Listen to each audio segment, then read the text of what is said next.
poder compartilhar com vocês o que eu chamo de a metáfora fenomenal. É eu que dei esse título. A metáfora maravilhosa. E nós vamos falar hoje. Se você pegou o spoiler do Jorge, né? Você já sabe qual é.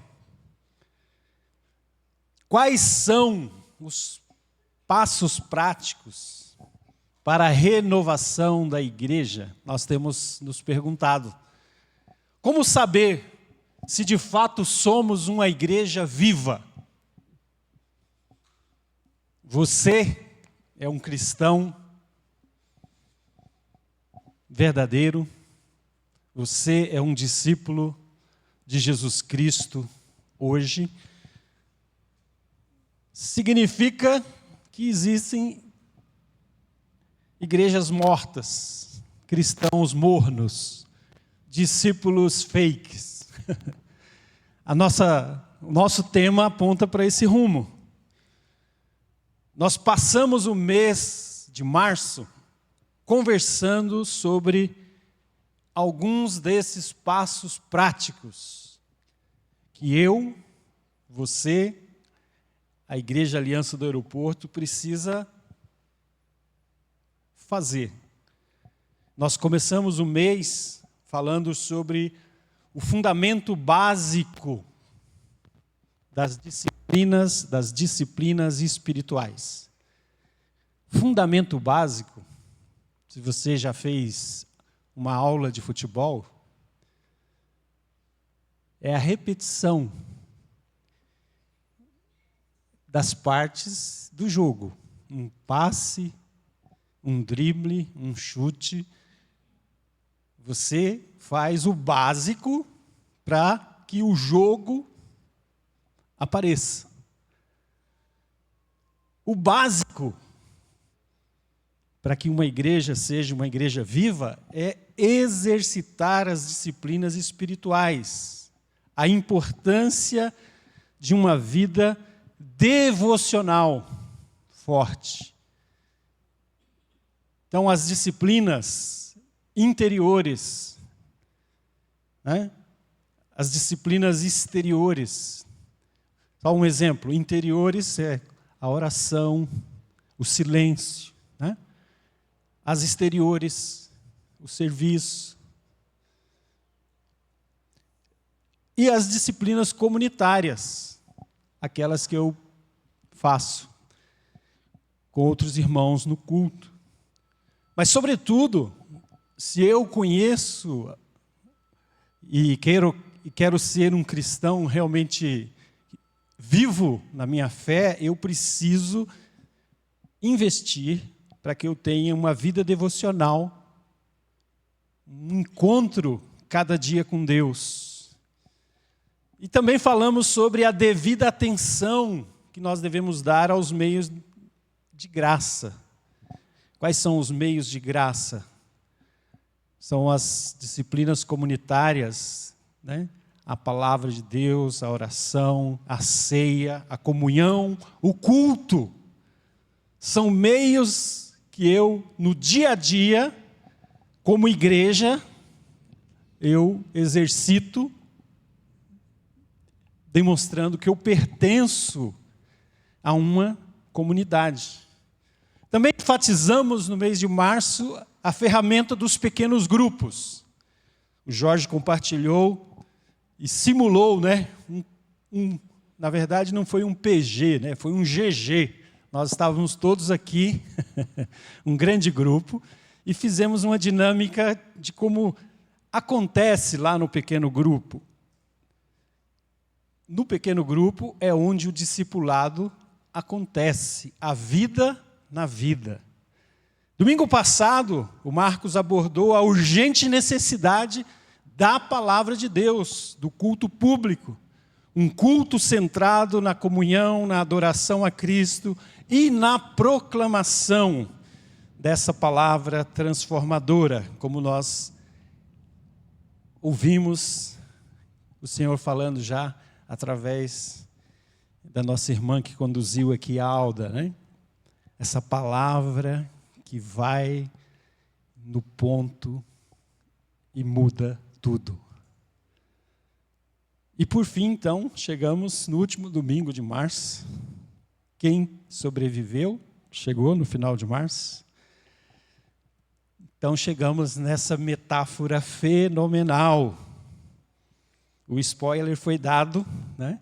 Mas eu estou chamando de metáfora fenomenal porque ela foi dada pelo Mestre Jesus Cristo quando desafiou os discípulos a uma vida virtuosa, profunda e missionária.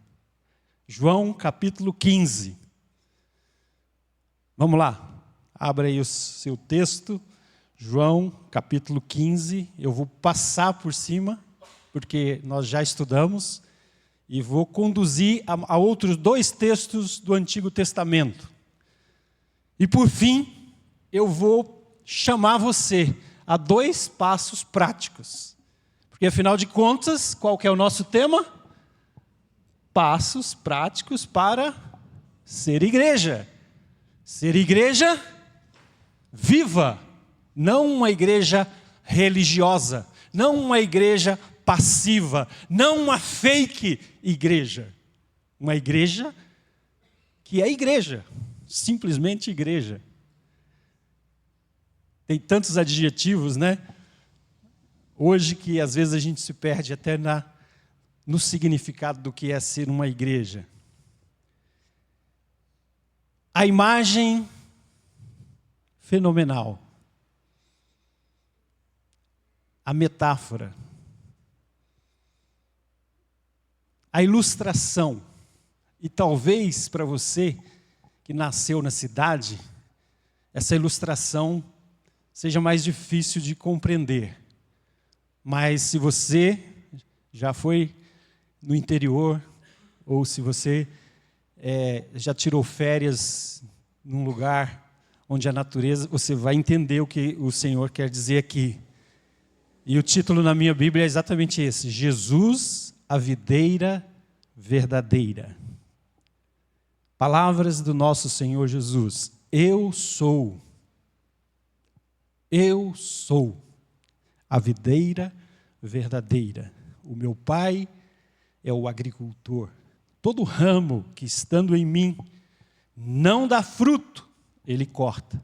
Todo ramo que dá fruto, Ele poda, que produza ainda mais. Vocês já foram limpos pela mensagem que eu lhes dei. Permaneçam em mim e eu permanecerei em vocês. Pois assim como um ramo não pode produzir fruto se não estiver na videira, vocês também não poderão produzir frutos a menos que permaneçam em mim. Sim, eu sou a videira, vocês são os ramos. Quem permanece em mim e eu nele produz muito fruto, pois sem mim vocês não podem fazer coisa alguma. Note no texto quantas vezes aparece a palavra permanecer. Jesus diz: eu sou a vinha. Eu nasci lá no interior de Goiás. No fundo da minha casa tinha um pé de uva. Não era bem no fundo da minha casa, era no fundo da casa da vizinha. Mas como o muro era baixo, aquela parreira, aquele pé de uva, sempre ficava ali exibindo aqueles frutos. De vez em quando, não era frequente, a dona Laura, a minha vizinha, uma senhora já de idade, ela pegava uma travessa, enchia de uvas e levava na nossa casa. Mas tinha que ser uma travessa, porque lá em casa tinha 7 crias famintas, né? Então era muito difícil ela levar as uvas para nós. Aí nós descobrimos uma estratégia. Vamos jogar futebol e chutar a bola do lado do quintal da dona Laura. Por quê? Porque a gente vai buscar a bola e também aproveita para chupar umas uvas. Por que não? Toda criança tem uma estratégia.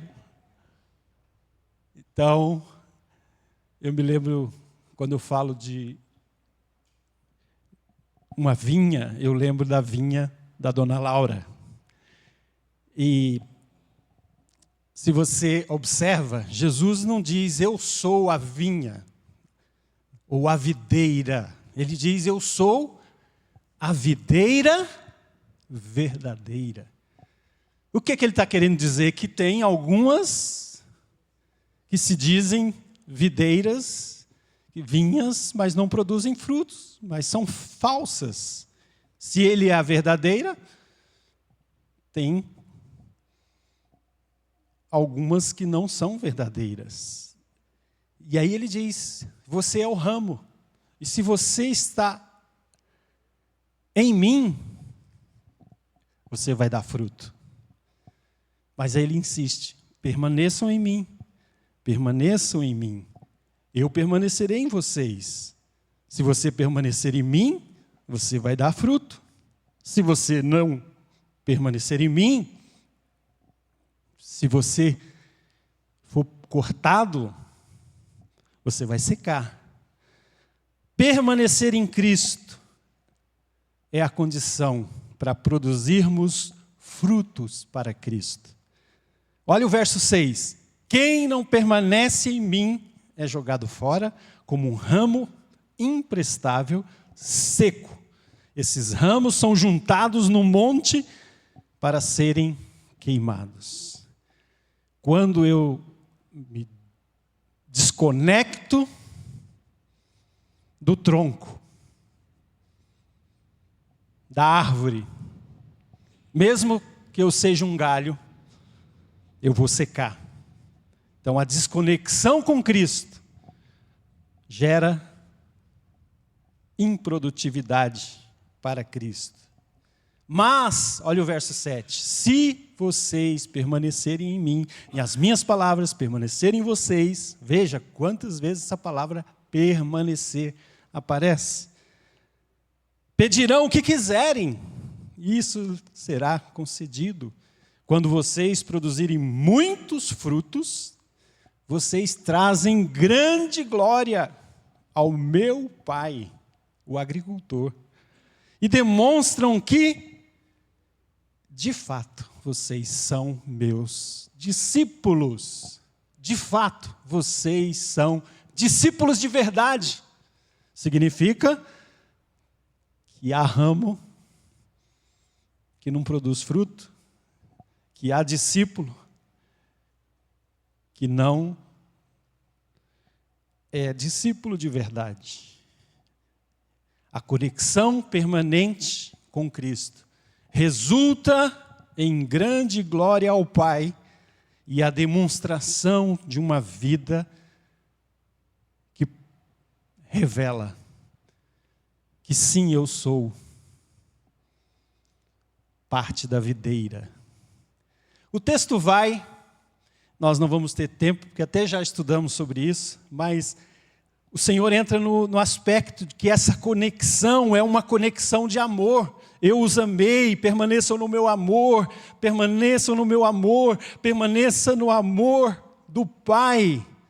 Sabe por quê? Porque aí a sua alegria transbordará. Vocês estarão repletos de alegria. Sabe como? Amando uns aos outros.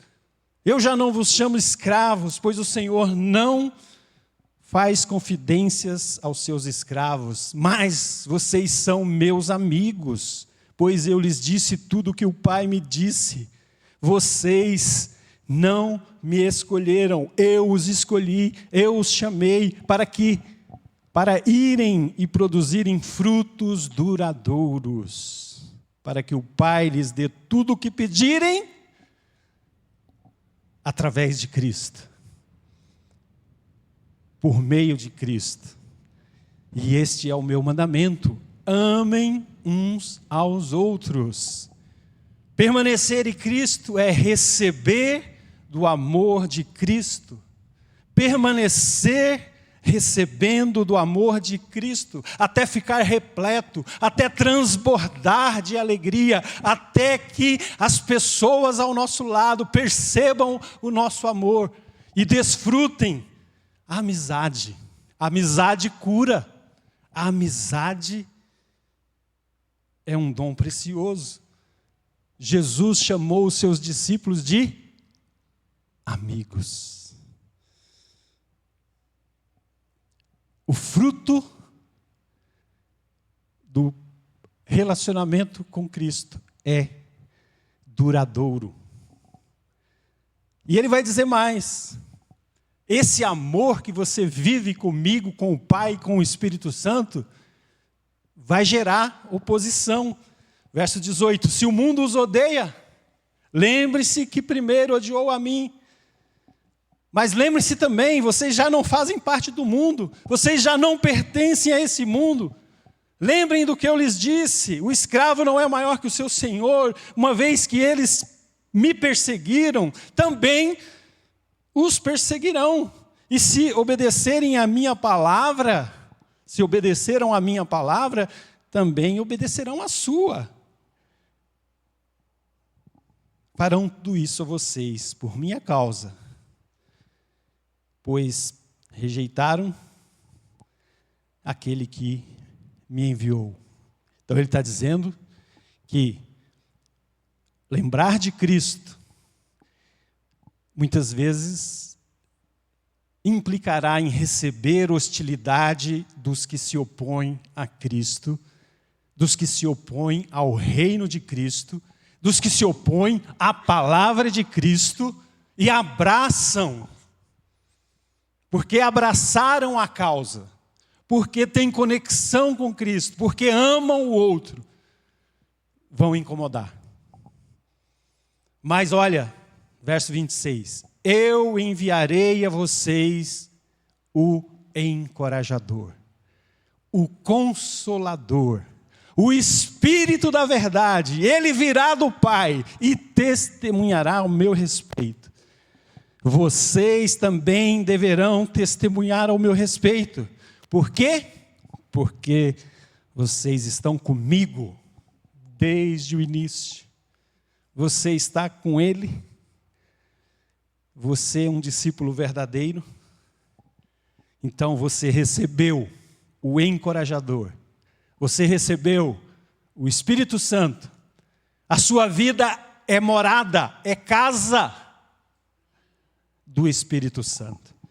E se o Espírito Santo tem plenitude em nós, o amor vai transbordar, a alegria vai transbordar, os frutos serão vistos, serão colhidos.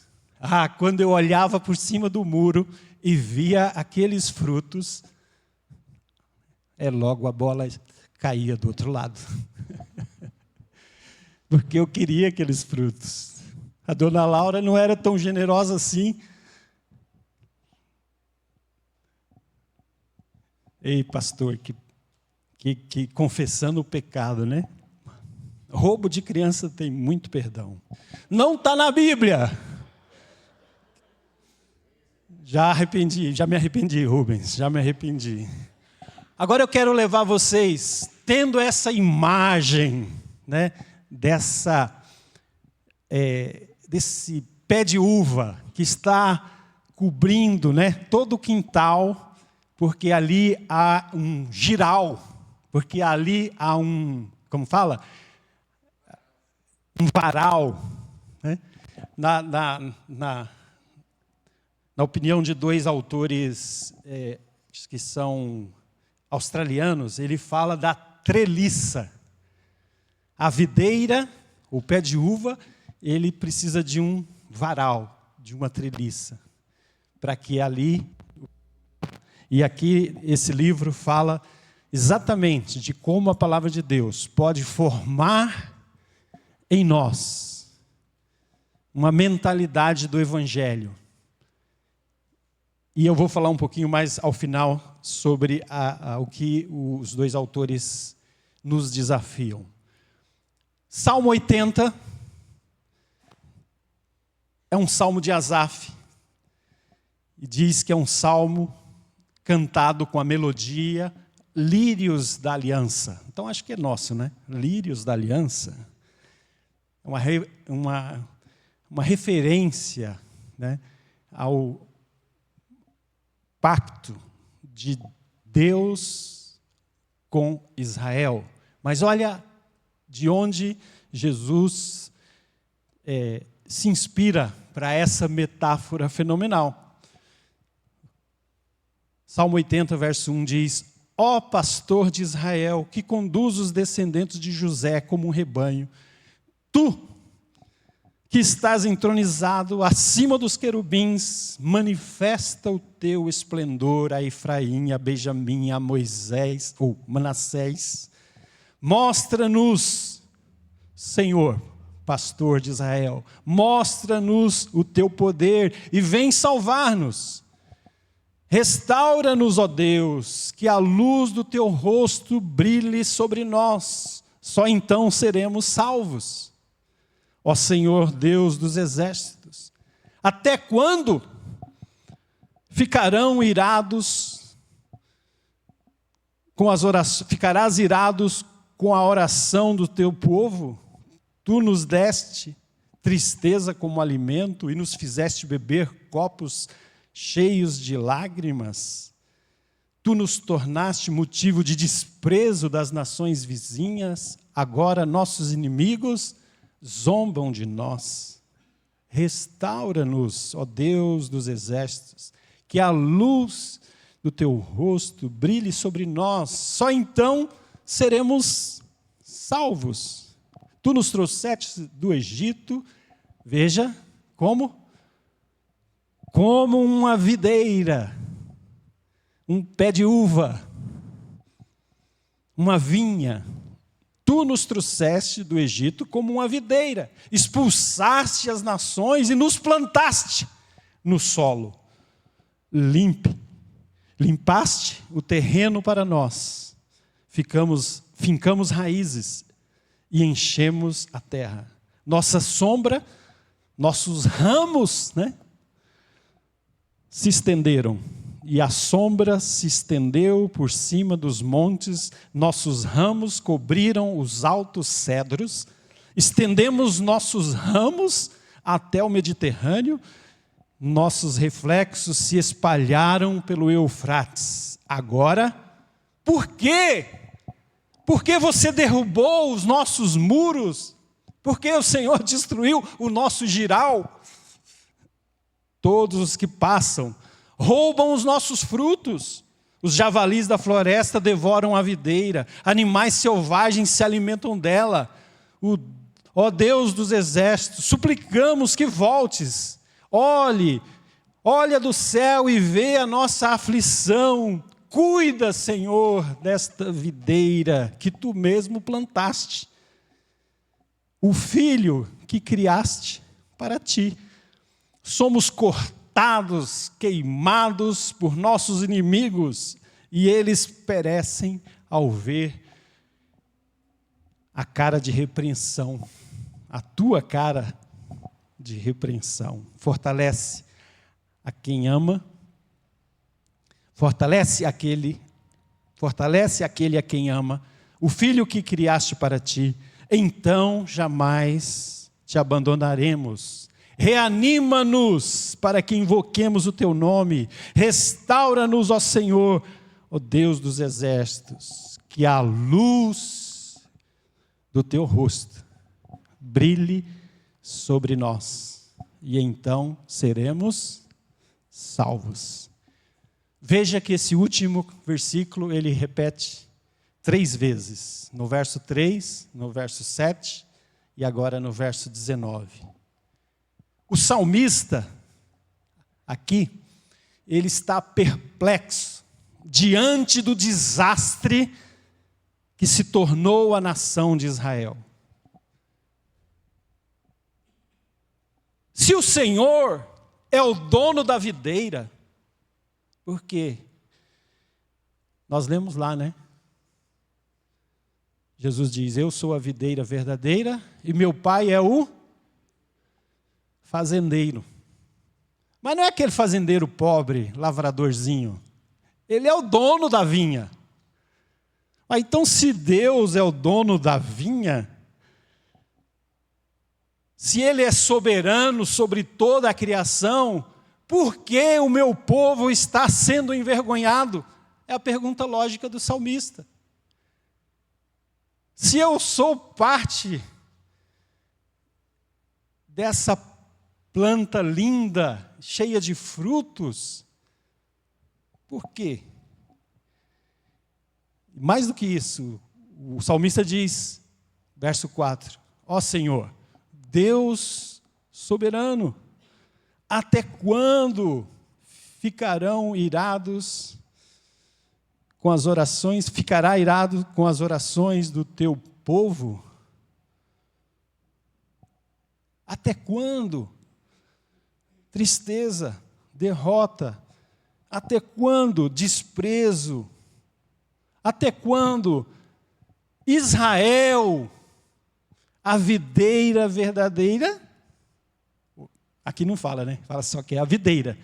Israel, a videira, está em uma situação precária, digna de misericórdia. E se você conhece um pouco da história bíblica, você vai lembrar que lá no jardim, quando o homem se afastou de Deus, quando o homem caiu no pecado, Deus plantou Israel através de uma família. E quando o povo que foi criado lá em Abraão se rebelou, Deus inundou o mundo com o julgamento do dilúvio e a confusão das línguas lá na Torre de Babel. O salmista, então, recapitula a história. Tu nos trouxeste, verso 8, tu nos trouxeste do Egito. Lembra que Deus tirou Israel poderosamente? E como uma videira, né, expulsaste as nações e nos plantaste no solo. Limpaste para nós o terreno, fincamos raízes e enchemos a terra. Nossa sombra se estendeu, nossos ramos foram além, foram até o Mediterrâneo, espalharam. Olha, Israel cresceu. E aí a pergunta lógica do salmista, então, Senhor, mas por quê? Por que você derrubou os nossos muros? Por que agora todos passam e saqueiam o nosso quintal? Tiram os nossos frutos? Está cheio de Zezinho jogando a bola lá para tirar os frutos da dona Laura, é isso? Não, era javalis. Javalis devoram a videira, animais selvagens se alimentam dela. E Deus? O salmista diz, Senhor, nós suplicamos que voltes, olha do céu e vê a aflição. Senhor, cuida da tua videira. Videira que tu plantaste, filho que criaste para ti. Ah, Senhor, somos cortados, queimados pelos nossos inimigos. Que eles pereçam ao ver a repreensão do teu rosto. Pois é, no decorrer dos séculos, Israel foi protegido, recebeu as instruções de Deus, os mandamentos, se tornou uma grande nação.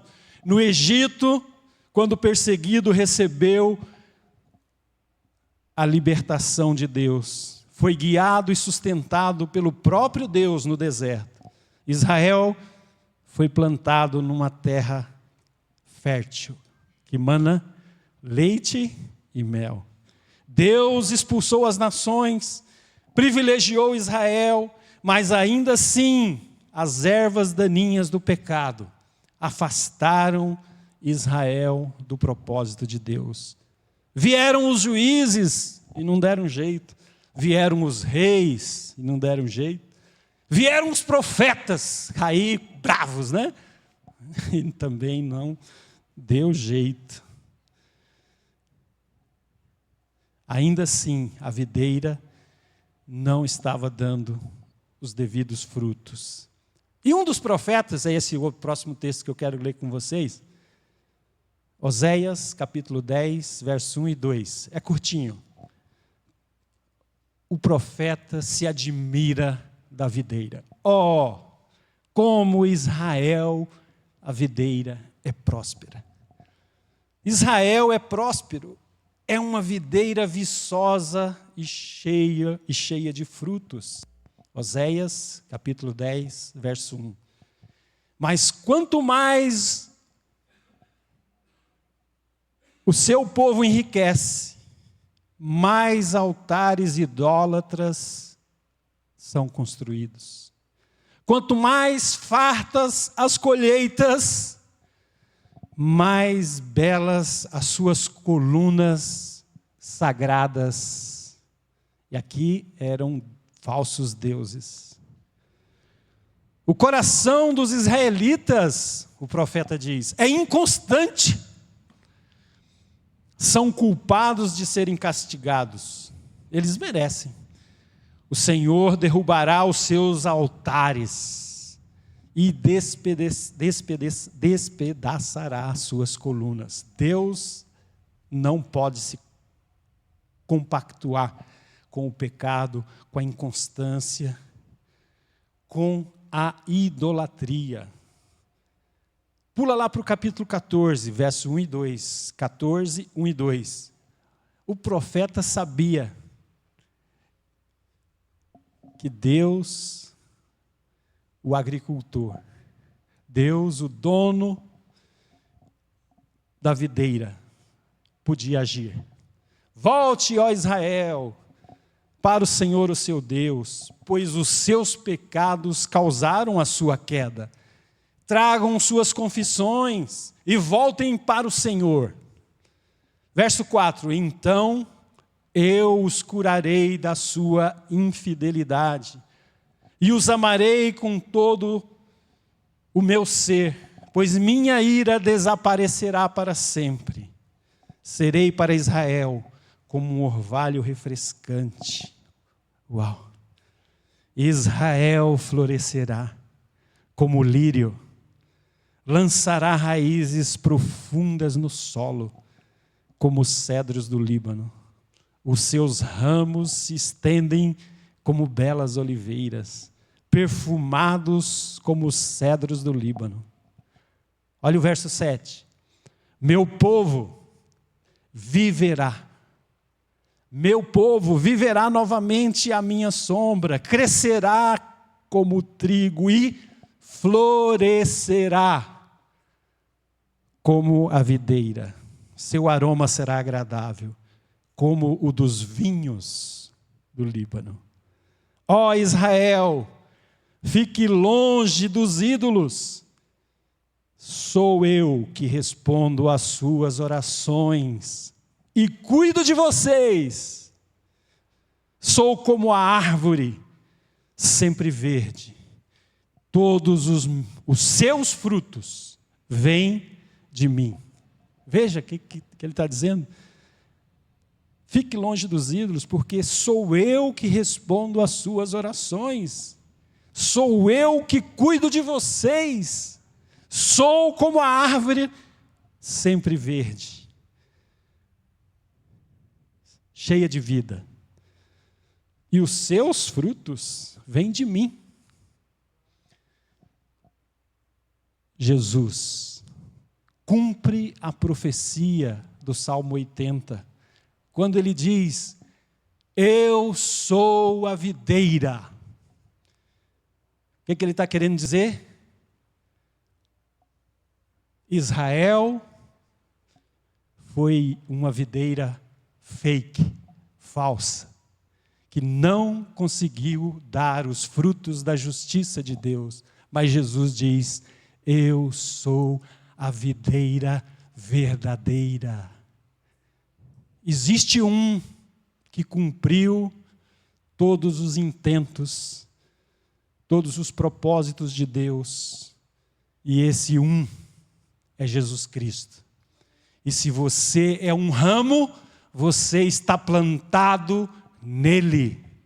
Por isso você pode orar e você vai ser ouvido e atendido. Por isso você pode cair e você será levantado, porque ele cuida de você. Você pode até fraquejar, mas ele é pastor, como o início do Salmo diz, que cuida do seu rebanho. Irmãos, o salmista, ele conhecia as promessas de restauração, as promessas de restauração e cura da nação de Israel. Aquela videira devastada seria restaurada. A vinha de Deus floresceria novamente e se tornaria uma planta linda e frutífera. Em Cristo, o Messias, prometido de Israel,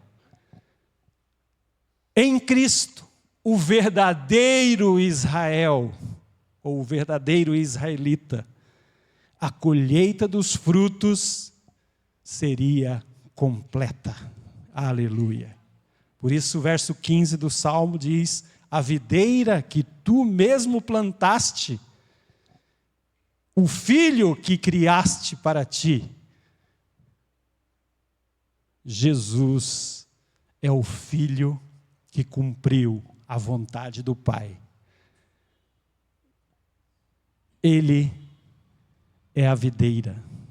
Por isso a oração do salmista: fortalece aquele a quem ama, o filho que criaste para ti, então jamais te abandonaremos. Reanima-nos para que invoquemos o teu nome. Restaura-nos, ó Senhor, que a luz do teu rosto brilhe sobre nós, e então seremos salvos.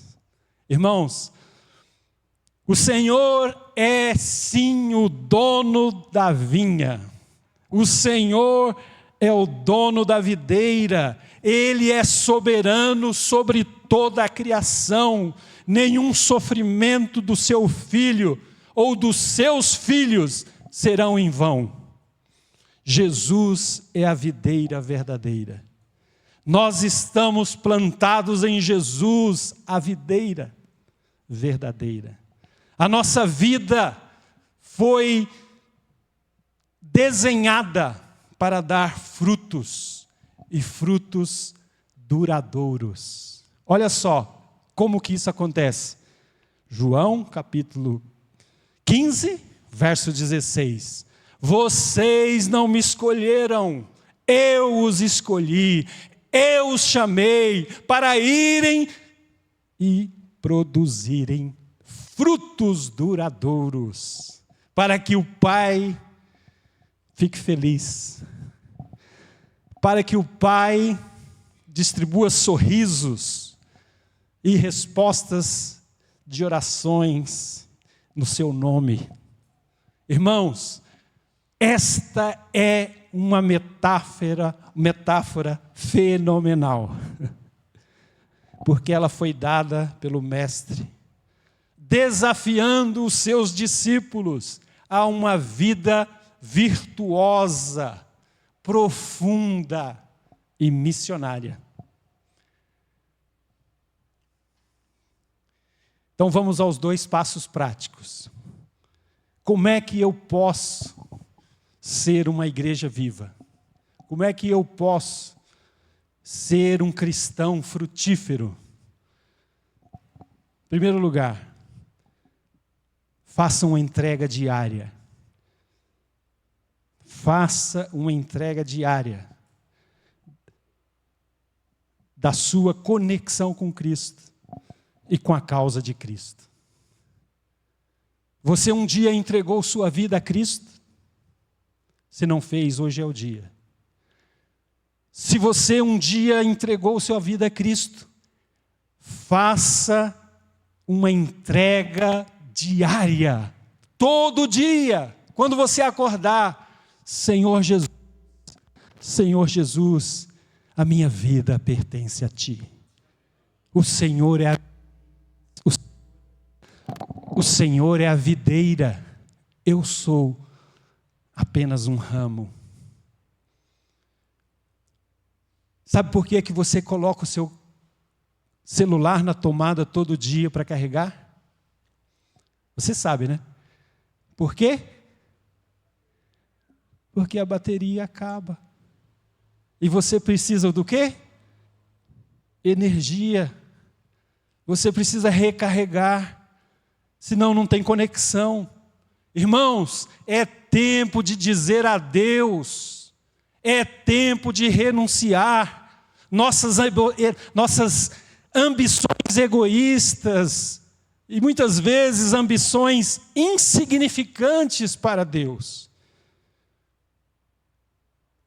É preciso perceber o agir de Deus. Ele quer nos conectar com o seu plano por meio de uma vida entregue ao Espírito Santo, todo dia. Bom dia, Espírito Santo.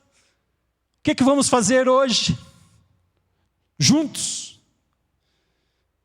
O que há de mais importante do que o seu trabalho, do que a sua família, do que o seu lazer, do que o seu conforto, do que a sua segurança?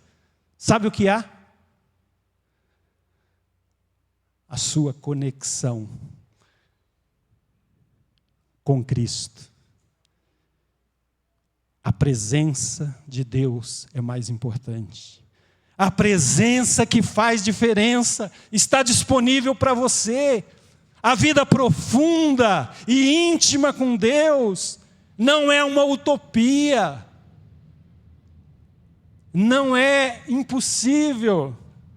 A vida é cheia, transbordante do Espírito Santo. É a minha prioridade. É a minha urgência. Você tem urgência da presença? Ou você está satisfeito em vir na igreja um domingo por mês, 2 domingos por mês, ler a Bíblia uma vez por semana, orar? Eu oro quando estou dirigindo, estou no trânsito. Deus ouve. Não, irmão. Faça da sua conexão com Cristo algo urgente, prioritário. Você precisa de um relacionamento com o Espírito Santo. Sem um relacionamento com o Espírito Santo, não tem vida profunda, não tem intimidade com Cristo, não tem vida de oração. Esse é o número 1. Uma entrega diária para uma conexão com Cristo e a causa de Cristo. Segundo, uma dedicação ao crescimento de pessoas por meio da palavra que dá frutos. Esse livro aqui nos ajuda a entender que é o seguinte: mais importante do que o giral, mais importante do que a treliça, é a videira. São as pessoas, são os frutos. Você, estando em Cristo, você está na videira. Mas é o seguinte, a gente costuma dizer que pessoas importam para Deus. E se importam para Deus, são importantes para mim. Por isso, compartilhar o reino, contar a minha história de graça, apresentar o evangelho, ver as pessoas crendo e crescendo na palavra de Deus, é a minha missão, é a minha satisfação. Ou você está satisfazendo a sua vida com muitas outras coisas? Que prazer você tem sendo um discípulo de Cristo? Irmão, só um relacionamento com o Espírito Santo nos levará a uma representação de Cristo no poder do Espírito Santo. Você não vai conseguir sozinho. Você não vai conseguir sem uma conexão com o Espírito Santo. Se você tiver essa conexão com Cristo, o Espírito Santo, você vai poder dizer, como Cristo disse, Ele disse, eu sou a videira verdadeira.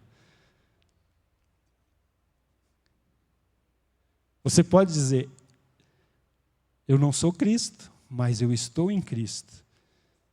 E se eu estou na videira verdadeira, eu tenho Deus como meu Pai. O meu Pai é o pastor, o soberano Senhor. Tudo que eu preciso é Ele mesmo. Tudo que eu preciso é Ele somente. Irmãos, vamos orar do fundo do nosso coração as palavras do salmista. Ouve, ó pastor de Israel, que conduz os seus descendentes como um rebanho. Senhor, mostra-nos o teu poder e vem nos salvar. Restaura-nos, ó Senhor, que a luz do teu rosto brilhe sobre nós. Só então seremos salvos. Pai querido, ensina-nos nesta semana a dar esses passos práticos na direção do Senhor e na direção das pessoas. Nós oramos em nome de Jesus. Amém. Vamos cantar essa canção. Eu convido você a ficar em pé. E se você é um discípulo de Cristo, se você entende o que é ser igreja, você vai